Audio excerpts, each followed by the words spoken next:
Hello everyone. So last lecture में हम लोगों ने केमिस्ट्री के बारे में इंट्रोडक्शन देखा था कि केमिस्ट्री बेसिकली होता क्या है, केमिस्ट्री में हम लोगों को किन चीज़ों की स्टडी करना है। उसके बाद में हम लोगों ने एलिमेंट और कंपाउंड देखे थे क्या है, और जनरल हमारा जो सीक्वेंस है केमिस्ट्री का वो हम लोगों ने ये देखा था कि जो भी कंपाउंड है वो एलिमेंट से बनता है, एलिमेंट एटम से बनता है और एटम में भी 3 लोग छुपे हुए हैं।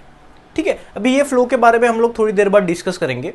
आज हम लोग देखते हैं कि ये जो केमिस्ट्री है इसमें हम लोगों ने ये तो देख लिया कि किसकी स्टडी है, बट गाइज ये भी स्टडी आसान बनाने के लिए हम लोगों ने केमिस्ट्री को छोटे छोटे पार्ट में डिवाइड किया, जिसको हम लोग बोलते हैं कि ब्रांचेस ऑफ केमिस्ट्री। जिस तरह से गाइज साइंस की स्टडी बहुत ज़्यादा बड़ी है, इसलिए हम लोग आसानी हमको जाए, पढ़ने में आसानी जाए, समझने में आसानी जाए, इसलिए हम लोगों ने साइंस के ब्रांचेस गिराए, फिजिक्स, केमिस्ट्री, बायोलॉजी और भी बहुत सारे साइंस के ब्रांच है। उसी तरह गाइज केमिस्ट्री हमें पढ़ने में आसानी जाए, हमें बेसिकली कुछ बातें अगर हमें रिसर्च करना है उसके लिए अगर आसानी जाए तो हम लोग केमिस्ट्री को डिवाइड करके पढ़ते हैं। तो इसलिए हम लोग केमिस्ट्री के ब्रांचेस देखने वाले आज कितने होते हैं। वैसे केमिस्ट्री के बहुत सारे ब्रांचेस है, बट 11th और 12th का सिलेबस कंसिडर करके हम लोग बस 5 ब्रांच डिस्कस करने वाले हैं। तो हमारे कुछ लेसन कुछ ब्रांच में अवेलेबल होंगे, तो अलग अलग ब्रांच में अलग अलग लेसन हमारे अवेलेबल है 11th और 12th में। तो सबसे पहले गाइस पहली ब्रांच जो होती है केमिस्ट्री की वो होती है ऑर्गेनिक केमिस्ट्री। पहली ब्रांच होती है ऑर्गेनिक केमिस्ट्री।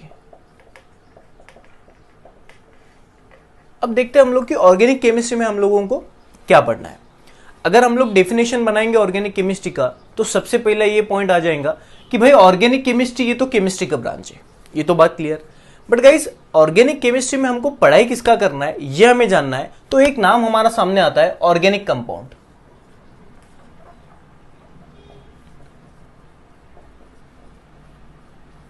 एक नाम सामने आता है ऑर्गेनिक कंपाउंड। तो गाइस इस ऑर्गेनिक कंपाउंड के स्टडी को ही हम लोग बोलते हैं ऑर्गेनिक केमिस्ट्री। ठीक है, तो ऑर्गेनिक केमिस्ट्री का तो डेफिनेशन बड़ा सिंपल है कि ये केमिस्ट्री का ब्रांच है जिस ब्रांच में हमको सिर्फ और सिर्फ ऑर्गेनिक कंपाउंड की स्टडी करना है। अब कुछ स्टूडेंट को पता भी होगा ऑर्गेनिक कंपाउंड क्या होता है, जिनको नहीं पता होगा वो एक्चुअली हम लोग यहाँ पे देख लेंगे, वो लोग यहाँ पे ध्यान देंगे। गाइस ऑर्गेनिक कंपाउंड क्या होता है चलो हम लोग देखते हैं। अब ऑर्गेनिक कंपाउंड पढ़ने से भी पहले हम लोग ये देखते हैं कि हाइड्रोकार्बन क्या होता है।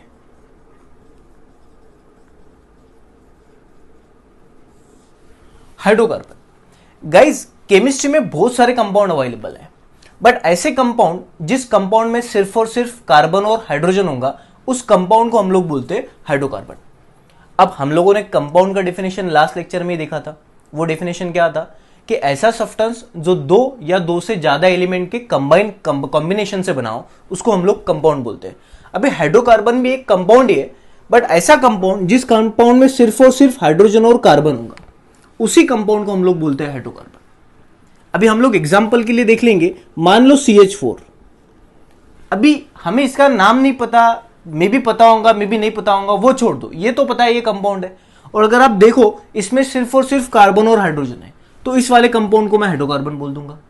एक और एग्जांपल लेते हैं, C2H4। ये भी गाइस कंपाउंड है क्योंकि ये इस कंपाउंड में एक से ज्यादा एलिमेंट है, बट एलिमेंट कौन से है, सिर्फ और सिर्फ हाइड्रोजन और कार्बन, तो ये भी हमारे लिए हाइड्रोकार्बन हो गया। मान लो हम दूसरा एग्जांपल देते हैं H2। अब ये तो कंपाउंड है बट गाइस इसमें सिर्फ हाइड्रोजन है, कार्बन तो नहीं है, तो ये हाइड्रोकार्बन हो जाएगा क्या? नहीं। इसके अलावा ऑक्सीजन भी है, तो ऑक्सीजन तो हमें चाहिए नहीं, हमें सिर्फ चाहिए कौन? कार्बन और हाइड्रोजन, तो ये कंपाउंड आपका हाइड्रोकार्बन नहीं होगा, ये होगा ये होगा। और एक एग्जांपल लेते हैं H बॉन्ड COOH। मान लो एक कंपाउंड है। अभी सर इस कंपाउंड में तो कार्बन भी है, हाइड्रोजन भी है, बट गाइस इसके अलावा ऑक्सीजन भी तो है, हमें सिर्फ कौन चाहिए? कार्बन और हाइड्रोजन, तो ये भी हाइड्रोकार्बन नहीं है। तो हाइड्रोकार्बन हम उस कंपाउंड को बोलेंगे जिसमें सिर्फ कार्बन और हाइड्रोजन है, उसके अलावा कोई नहीं, उस कंपाउंड को बोलते हैं हाइड्रोकार्बन। तो पहले हाइड्रोकार्बन की हम लोग डेफिनेशन क्लियर कर देते हैं। The compound which contain carbon and hydrogen only, carbon and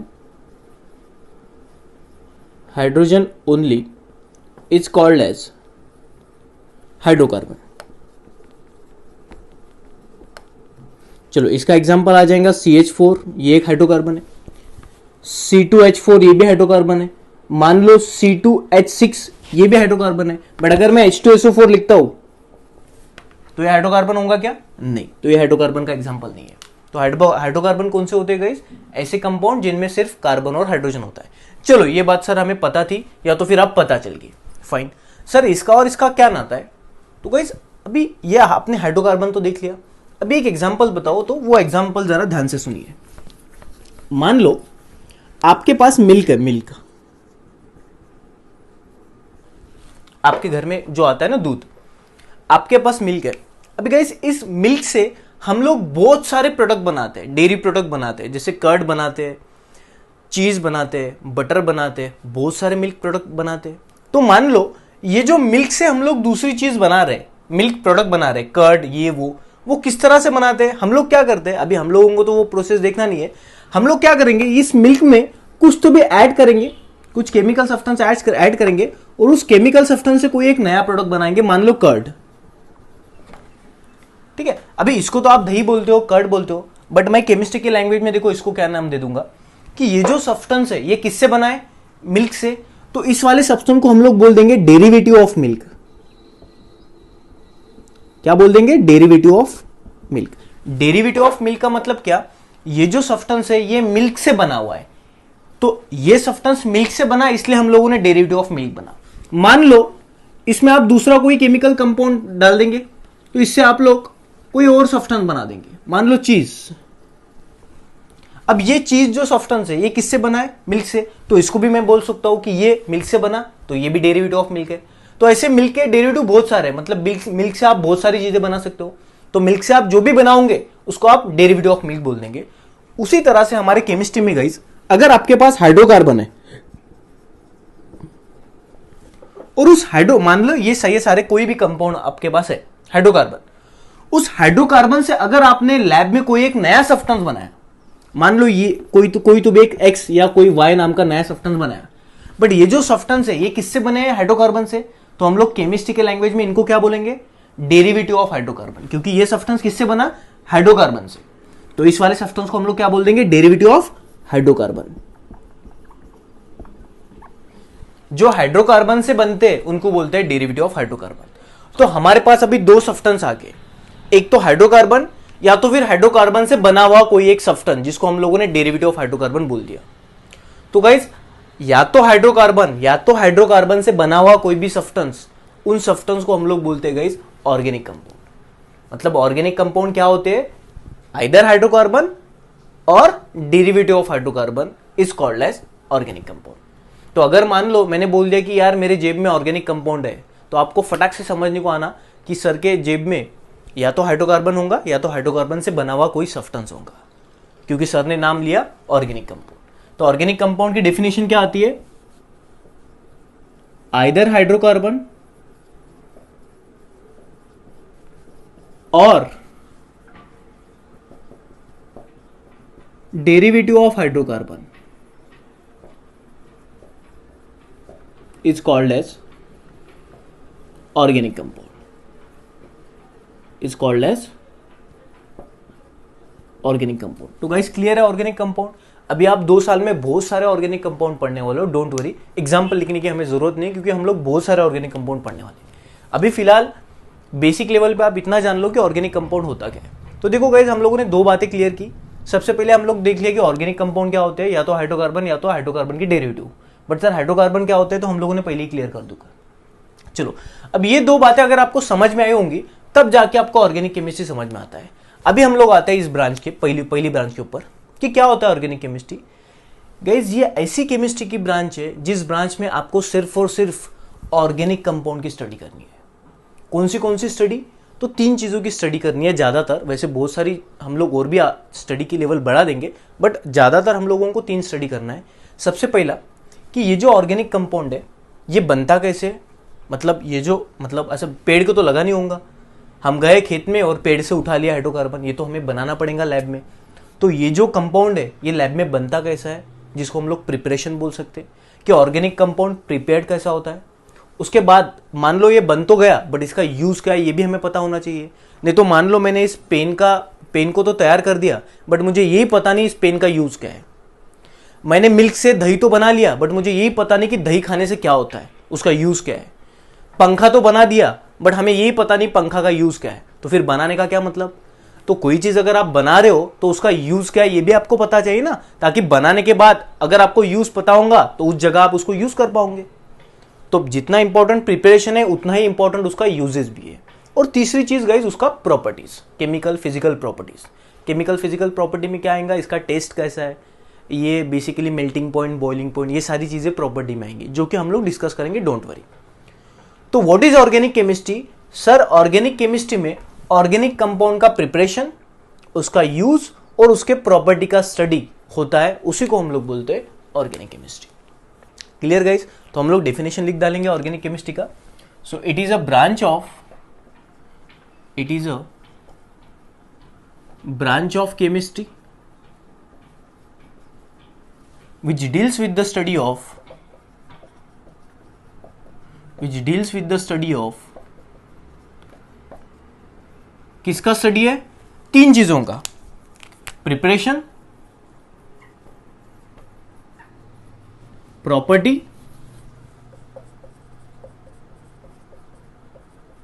and uses. ये केमिस्ट्री का ऐसा ब्रांच है जिसमें हम लोगों को तीन चीजों का स्टडी करना है, प्रिपरेशन, प्रॉपर्टी और यूजेस। बट किसके? ऑर्गेनिक कंपाउंड के, of organic compound is called as organic chemistry. तो ये होता है guys organic chemistry. I hope कि आपको समझ में आऊंगा कि जो केमिस्ट्री का ब्रांच है ऑर्गेनिक केमिस्ट्री जिसे हम बोलते हैं, उसमें आपको किसका स्टडी है। ठीक है गाइस? तो ये नाम ध्यान में रखना गाइस, ऑर्गेनिक कंपाउंड बड़ा काम का नाम है। मैं आगे आपके जब लेसन स्टार्ट होंगे उसमें बहुत बार ये नाम यूज करूंगा मैं, ऑर्गेनिक कंपाउंड, तो आपको पता होना चाहिए। अगर मान लो किसी आपके फ्रेंड या भाई बहन ने अगर उसका एजुकेशन मतलब ग्रेजुएशन अगर ऑर्गेनिक केमिस्ट्री में कर रहा है, तो आपको अभी से पता होना चाहिए कि आपका भाई बहन या दोस्त ऑर्गेनिक केमिस्ट्री कर रहा है मतलब क्या कर रहा है, वो ऑर्गेनिक केमिस्ट्री पढ़ रहा है मतलब वो ऑर्गेनिक कंपाउंड का स्टडी कर रहा है। और कौन सी स्टडी? प्रिपरेशन, प्रॉपर्टी और यूजेस। तो गाइज ये था इंट्रोडक्शन केमिस्ट्री के पहले ब्रांच का, जो कि था ऑर्गेनिक केमिस्ट्री। अभी हम लोग केमिस्ट्री का दूसरा ब्रांच डिस्कस करेंगे जो कि है inorganic chemistry.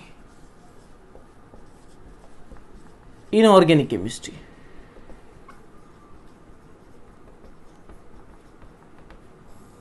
What is mean by inorganic chemistry? दूसरा ब्रांच केमिस्ट्री का।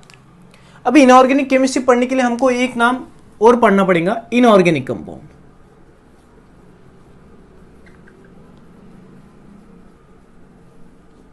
Inorganic compound. अभी चलो देखते हैं इनऑर्गेनिक कंपाउंड क्या। अब एक बार फिर से देख लो ऑर्गेनिक कंपाउंड क्या होता है।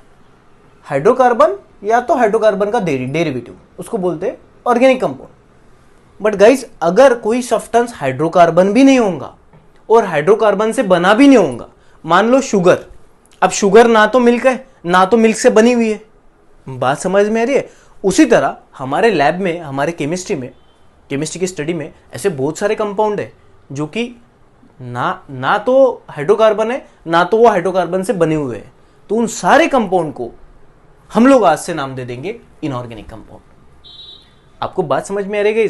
तो दो तरह के कंपाउंड हमारे केमिस्ट्री में अवेलेबल है, एक ऑर्गेनिक कंपाउंड, और ऑर्गेनिक कंपाउंड को छोड़ के सारे कौन होते हैं? Inorganic compound. तो डेफिनेशन में मैं क्या बोल दूंगा? Neither hydrocarbon nor derivative of hydrocarbon. ना तो हाइड्रोकार्बन ना तो हाइड्रोकार्बन से बना हुआ। जैसे एक एग्जांपल होता है NaCl। गाइस ये ना तो हाइड्रोकार्बन है, ये ना तो हाइड्रोकार्बन से बना है, तो ये कौन हो जाएगा हमारे लिए? Inorganic compound. सो डेफिनेशन आ जाएंगी, neither hydrocarbon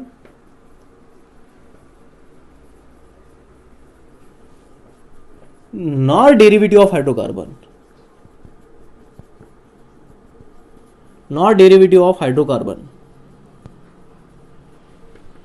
is called as inorganic compound. Clear guys? तो चलो अभी हम लोग आते हैं सेकंड ब्रांच के ऊपर, इनऑर्गेनिक केमिस्ट्री क्या। तो गाइस जिस तरह ऑर्गेनिक कंपाउंड के स्टडी को आपने ऑर्गेनिक केमिस्ट्री बोला, उसी तरह इनऑर्गेनिक केमिस्ट्री में आपको इनऑर्गेनिक कंपाउंड की स्टडी है। फिर से इनऑर्गेनिक कंपाउंड बनता कैसे है, उसके प्रॉपर्टीज क्या क्या है और उसके यूजेस क्या है, इन सारी बातों के स्टडी को हम लोग बोलते हैं इनऑर्गेनिक केमिस्ट्री। तो बिल्कुल डेफिनेशन इसी तरह आएगा, सिर्फ ऑर्गेनिक कंपाउंड की स्टडी नहीं आएंगी अभी क्या आ जाएंगी? इनऑर्गेनिक कंपाउंड की स्टडी। और आपको इनऑर्गेनिक कंपाउंड क्या होते हैं यहां पे क्लियर हो गया। ओके गाइस, सो डेफिनेशन लिख दूंगा कि भाई it is a branch of chemistry,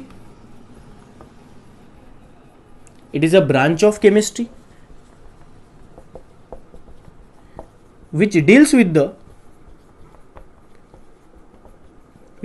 the study of, किन किन चीजों का स्टडी करना है? Preparation, property and use.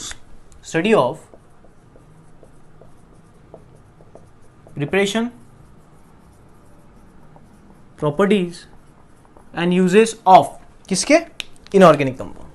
Of inorganic compound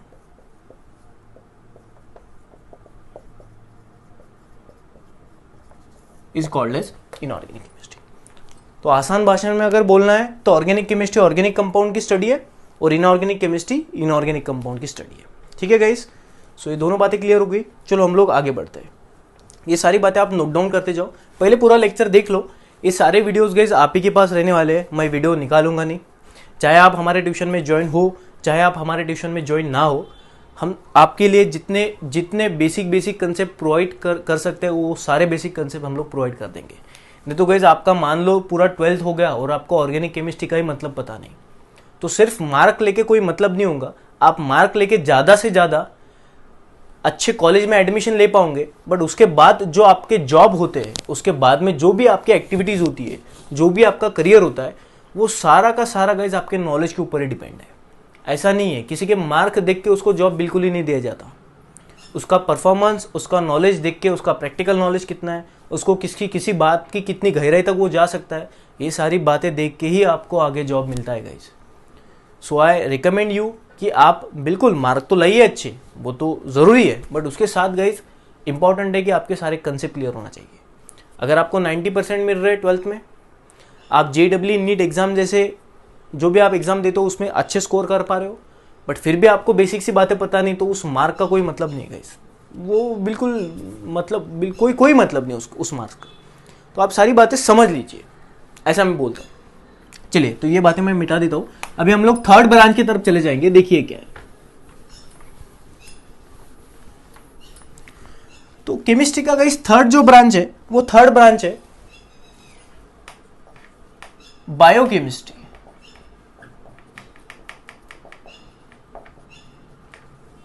biochemistry. अभी देखो गाइस, बायो वर्ड आप लोगों ने सुना होगा बायोलॉजी में. अभी ये जो बायो वर्ड है ये कब आता है? बायो वर्ड कब आता है? तो जिन लोगों को मेडिकल की तरफ जाना है, जिन लोगों को डॉक्टर बनना है, उनके लिए ये सब्जेक्ट बड़ा इंपॉर्टेंट होता है, बायोलॉजी. जो लोग इंजीनियरिंग फील्ड की तरफ जाते हैं वो बेसिकली बायोलॉजी स्किप कर सकते हैं. अब क्यों ऐसा होता है हम लोग देखेंगे. अभी एक बात तो हमें पता है कि जब भी बायो वर्ड आता है तब मेडिकल के रिलेटेड कुछ ना कुछ चीज़ होंगी, और मेडिकल में ज़्यादातर हम लोग डॉक्टर को देखते हैं. ऐसा तो होगा नहीं कि हॉस्पिटल में चले जाओगे और वहाँ पे इंजीनियर आपको पेशेंट को चेक कर रहा है, ऐसा तो होगा नहीं. तो मेडिकल में तो डॉक्टर होते हैं. अभी बेसिकली डॉक्टर होते क्या है, डॉक्टर का काम क्या होता है, कोई भी चाहे डॉक्टर हो, तो डॉक्टर का एक ही काम होता है कि जो लिविंग थिंग्स है, जो जिंदा बात है, जिनमें जान है, उन चीज़ों का स्टडी करना, ये डॉक्टर का काम होता है. मतलब जब भी डॉक्टर वर्ड सामने आता है तब हमारे सामने आता है लिविंग थिंग्स. तो can I correlate directly this bio word to the living things. मतलब जहां जहां लिविंग थिंग्स आएंगी, जिंदा बातें आएंगी, जिनमें जान है, वहां बायो वर्ड आ जाएगा. फिर चाहे वो आपके घर में लगाया हुआ एक पौधा हो, चाहे आप खुद हो, दोनों चीजें लिविंग थिंग है. तो जहां जहां लिविंग थिंग का स्टडी आ जाएगा वहां वर्ड आ जाएगा बायो. अभी सर ठीक है सर, अब bio word is correlated with the living things. अब बाद में केमिस्ट्री आ गया. अब केमिस्ट्री में तो गाइज आपको केमिकल का स्टडी है, केमिकल कंपोनेंट का स्टडी है. तो बायोकेमिस्ट्री केमिस्ट्री का ऐसा ब्रांच है जिस ब्रांच में सिर्फ और सिर्फ जो भी लिविंग थिंग्स होते हैं गाइज, पेड़ पौधे, आप, एनिमल्स, प्लांट, ये सारी जो बातें होती है, उनमें कौन से केमिकल कंपोनेंट्स अवेलेबल है, इसका स्टडी मतलब होता है गाइज बायोकेमिस्ट्री. मतलब बायोकेमिस्ट्री में आप ये पढ़ोगे, मतलब एग्जाम्पल दे रहा हूँ कि अगर हमको चोट लग गई तो हम लोगों ने जो दवाई लगाना है वो एंटीसेप्टिक लगाना है या एंटीबायोटिक लगाना है. जब डॉक्टर बोलता है दवाई देने के बाद कि डोंट वरी, मैंने आपको एंटीबायोटिक दे दिए, आपको कुछ नहीं होगा, तो what do you mean by antibiotic? ये एंटीसेप्टिक क्या होता है? हम लोग डेटॉल लगाते हैं हाथ के ऊपर जख्म होने के बाद, तो डेटॉल लगाते हैं हम लोग, पीते क्यों नहीं?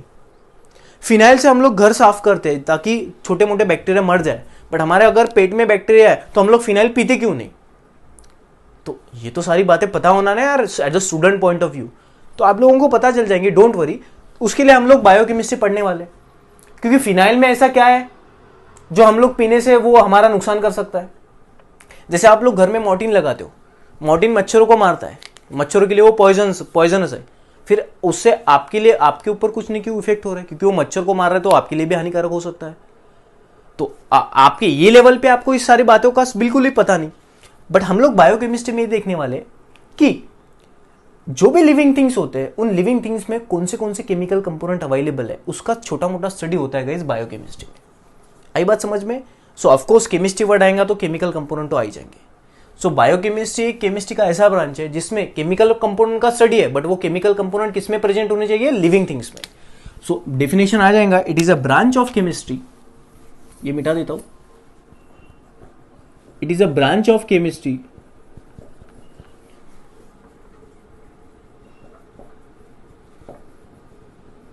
which deals with the study of chemical component present in living things। ये बायोकेमिस्ट्री में हमको पढ़ना है। ठीक है गाइस, तो ये हो गया थर्ड ब्रांच केमिस्ट्री का। फोर्थ वाला ब्रांच हम लोग देखते हैं जियोकेमिस्ट्री।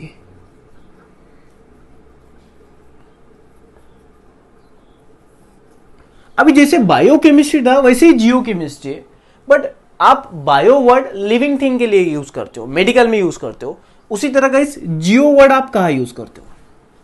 जैसे आप लोग अगर टेलीविजन वगैरह देखते होंगे तो टेलीविजन में बहुत सारे ऐसे चैनल है जो हमें जंगलों की वगैरह इंफॉर्मेशन प्रोवाइड करते हैं, ज़मीन के नीचे क्या क्या बातें हैं, समुद्र में क्या क्या है, मतलब ये सारी बातें जियोग्राफी बताते हैं।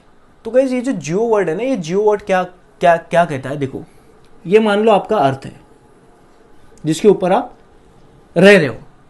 गाइस अर्थ के नीचे सबको पता है पानी है, तो इसका मतलब ये तो नहीं ना अर्थ के नीचे नदी होगा, बहुत बड़ा रिवर होगा, ये तो इसका मतलब नहीं, वो तो पानी के झरने होते हैं। बेसिकली अर्थ के नीचे अगर आप सबसे नीचे जाओगे तो यहाँ पे हम लोग बोलते हैं कि भाई, मराठी में अगर बोलेंगे तो हम लोग उसको ज्वालामुखी बोलते हैं। बट गाइस ये जो आपका सरफेस है जहाँ पे आप रह रहे हो, जहाँ पे इंसान रह रहा है, वहां से लेके यहाँ तक तो जमीन है ना, जमीन, तो इसको हम लोग बोलते हैं इंग्लिश में अर्थ क्रस्ट। क्या बोलते हैं? अर्थ क्रस्ट। तो होता क्या है गाइस, अभी इस ब्रांच के बारे में जरा ध्यान से समझ लो। अभी इसको बोलते हैं हम लोग अर्थ क्रस्ट। अभी गाइस इस अर्थ क्रस्ट में भी बहुत सारे केमिकल कंपोनेंट अवेलेबल है, बहुत सारे केमिकल सब्सटेंस अवेलेबल है। तो अर्थ क्रस्ट में मतलब जमीन के नीचे ये जो अर्थ क्रस्ट होता है, इस अर्थ क्रस्ट में कौन से केमिकल कंपोनेंट प्रेजेंट है, इसका स्टडी मतलब होता है जियोकेमिस्ट्री। देखो लिविंग थिंग में कौन से केमिकल कंपोनेंट अवेलेबल है? बायोकेमिस्ट्री। बट अर्थ क्रस्ट में कौन से केमिकल कंपोनेंट अवेलेबल है? जियोकेमिस्ट्री। अब जो गाइस जियोकेमिस्ट्री का स्टडी करता है हम लोग उसको जियोलॉजिस्ट बोलते हैं। जियोलॉजिस्ट के कारण ही हमें पता चला कि हमारे जमीन के नीचे क्या क्या सब्सटेंस अवेलेबल है। चलो हम लोग मान लेते हैं जब इंसान का पहला कदम गिरा धरती के ऊपर तो उसको तो पता नहीं था ना जमीन के नीचे पानी है, उसको तो ये नहीं पता था ना जमीन के नीचे फ्यूल है, पेट्रोल है, डीजल है। तो हुआ क्या, जैसे जैसे केमिस्ट्री की स्टडी आगे गई वैसे वैसे लोगों को पता चल गया कि H2O होता है पानी। H2O को लोगों ने पहचान ना देखा। अभी आप तो बस देख के बताते तो पानी ऐसा ऐसा है, बट आप जब वाटर की पूरी स्टडी कर पाओगे तब आपको वो पता चलेगा कि वाटर बेसिकली होता क्या है। अभी तो आप लोग बस पीने और हमारे वॉशिंग पर्पस के लिए वाटर यूज करते हैं, बट वाटर के बहुत सारे यूजेस है।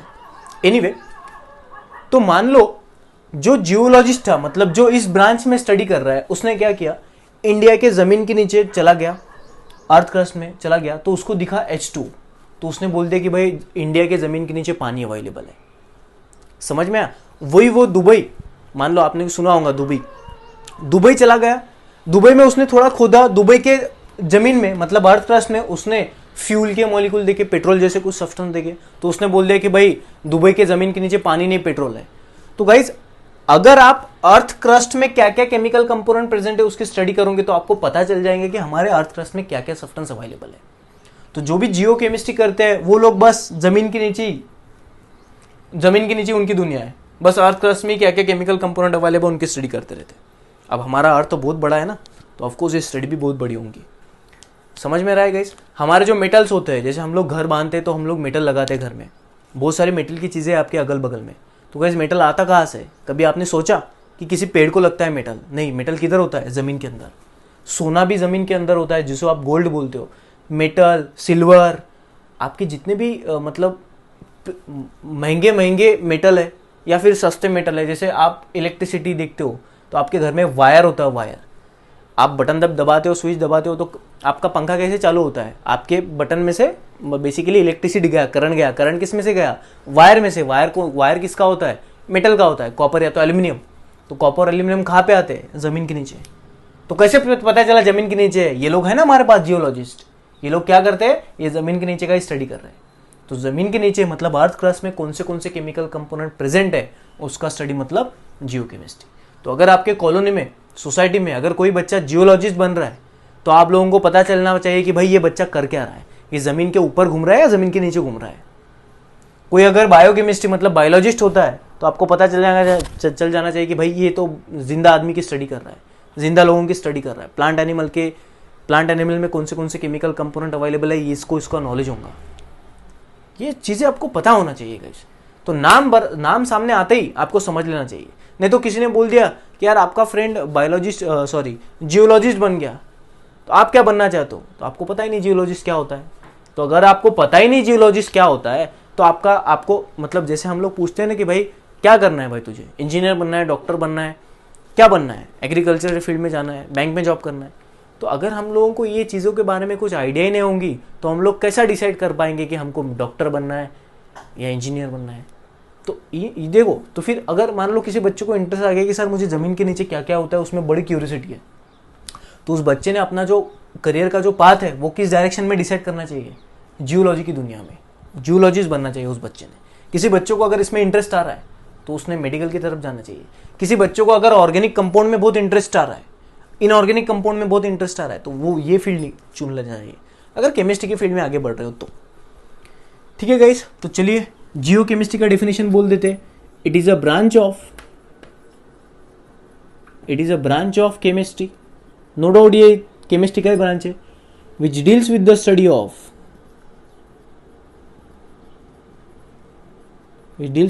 ऑफ करना तो केमिकल कंपाउंड का ही स्टडी है, बट लिविंग थिंग में प्रेजेंट वाले केमिकल कंपोनेंट नहीं। अभी earth crust present in earth crust, तो अर्थ क्रस्ट में कौन से केमिकल कंपोनेंट प्रेजेंट है उसका स्टडी मतलब होता है गाइस जियोकेमिस्ट्री। और हम लोग एक और ब्रांच वैसे देखो गाइस, और भी बहुत सारे ब्रांचेस है केमिस्ट्री के, but syllabus point of view तो ये 4 सफिशिएंट है, बट फिर भी हम लोग एक ब्रांच बढ़ा देते हैं, 5th वाला ब्रांच, जो कि होता है फिजिकल केमिस्ट्री।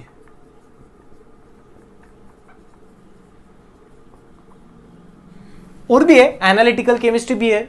मैं फिर से बोल रहा हूँ बहुत सारे ब्रांचेस है, अभी हमें वो लिस्ट नहीं देखना है।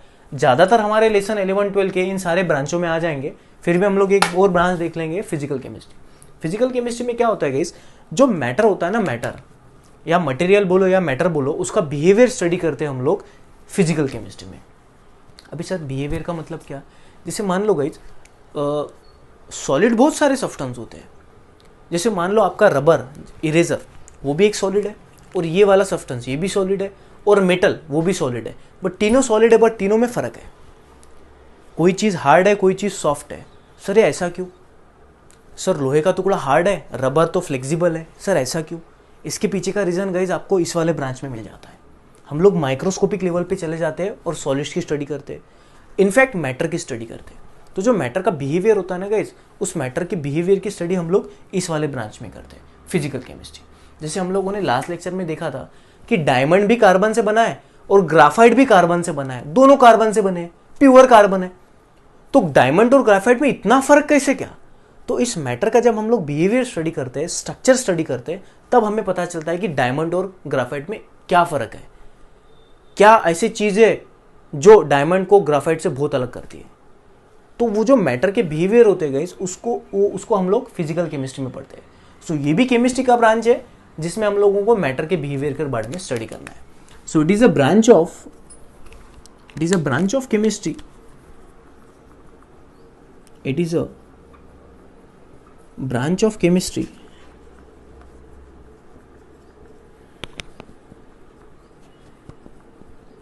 which deals with the study of behavior of behaviour of matter या मटेरियल बोल दो, किसी भी मटेरियल का या मैटर का भी हम लोग बिहेवियर स्टडी करते हैं, फिर चाहे वो सॉलिड स्टेट में हो, चाहे वो लिक्विड स्टेट में हो, चाहे फिर वो गैसियस स्टेट में। ठीक है गाइस, तो अभी देखो हमारा जो 11-12 का सिलेबस है, उस सिलेबस में कुछ लेसन ऑर्गेनिक केमिस्ट्री के, कुछ इनऑर्गेनिक केमिस्ट्री के, कुछ लेसन बायोकेमिस्ट्री के, कुछ जियोकेमिस्ट्री के और कुछ फिजिकल केमिस्ट्री के। तो इस तरह से हमारे जो भी टोटल लेसन है वो आएंगे। तो कभी भी हम लोग लेसन स्टार्ट करेंगे गाइस, मैं सबसे पहले आपको ये बोलते जाऊंगा कि भाई ये जो लेसन आप पढ़ रहे हो ये कौन से ब्रांच में आता है।